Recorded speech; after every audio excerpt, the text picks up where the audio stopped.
What's up, guys? Big D Wiz, oldschoolstereo.com. Let's travel back to 1999. Again, check out this black Orion XTREME 1200 amplifier.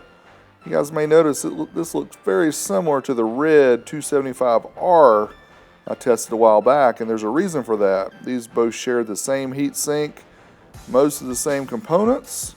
So then your question might be red versus black. Which one would I go with? Well, let's check the 1999 CART Audio and Electronics directory for these amplifiers, and let's see what the difference is. You can see the 275R is rated to half an ohm, where the XTREME 1200 is rated down to 2 ohms. $12.99 for the 275R, $12.79 for the XTREME 1200. Let's check out some more details about the 1200 now. On one end of the amplifier we have phase, gain, RCA ins, RCA outs, a switch for copy, gain, and master, and then crossover controls. On the other end we have six 30 amp fuses, 2 inputs for 12 volts, and then we have the speaker connections. Speaking of speaker connections, here is the Weco connector that you have to use that goes into the amp. The thing I hate about this is 12 gauge is about as big as you can fit in there for the speaker wires. I'll show you how it plugs in. We have it set for bridging, left plus and right plus. Now you can see the power connectors. These will accept up to 4 gauge, and it's nice that there's 2 separate ones, one on each side, so we can get some current for this joker. You can see the best way to put it in is to kind of twist it as you push it in. Tighten it down nice and tight. Stinger Pro OFC wire helps out here. And let's plug it into the amp. These plugs are kind of difficult to get out once you get them in. So just so you know, you have to be careful with that. Alright, so if I know you guys, you want to see what kind of power this bad boy puts out. Let's try 4 ohms mono. We're rated 1200 watts. Can we get it? Oh yes! 1244 watts at 13.77 volts. That's what we like. 177 amps of current pulled. And just a comparison, here's the 275R, which is rated to do 1200 watts at 1 ohm mono. We got 741 watts, not even close to 1200 watts, and pulled a little bit more current than we did with the XTREME 1200. All right, now we'll compare uncertified runs, which take us up to clipping. First up, we have the black XTREME 1200, 1284 watts, does rated plus some, 192.4 amps. Now let's try the 275R.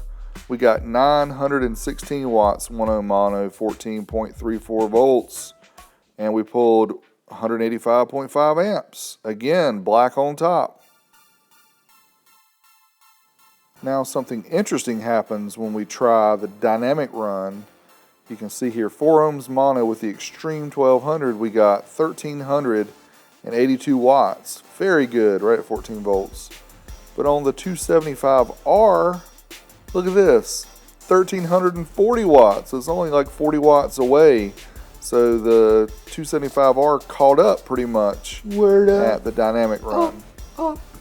You big dummy. All right, so one last test we did with the XTREME 1200.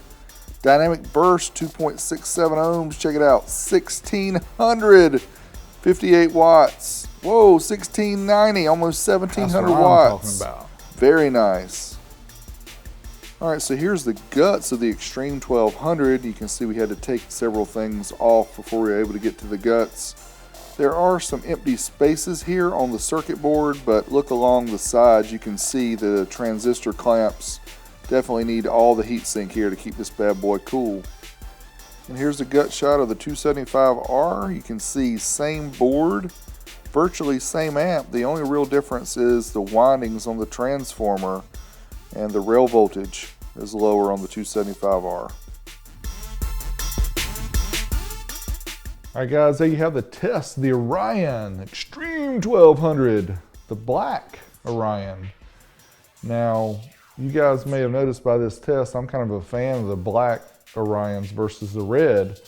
But it's really funny, if you look on eBay and some of the pricing, it always seems like the red HCCAs always pull more money, the old school ones at least, than the black ones. And You know, back in the day, having a cheater amp was kind of a cool thing. And maybe even today it's cool. So you can tell your friends, hey, I've got this 275R HCCA. This is a 150 watt amp. Well, that's what it was rated at 4 ohms, but those were cheaters, and that you could run them 1 ohm and get, you know, quite a bit more. But as far as efficiency goes, and as far as the power output goes, and the clean wattage, personally, I would go with the black Orion XTRs. Again, this is the old school versions. We're not talking about the new ones, but anyway, that's just my personal preference. You guys keep paying a lot for the red ones if you want. They are cool, but that's just how Big D feels. So hope you enjoyed the test. Until next time, Big D Wiz, I'm out of here. Old School Stereo uses only the best accessories provided by Stinger Electronics. Check the video description for links to their social media pages.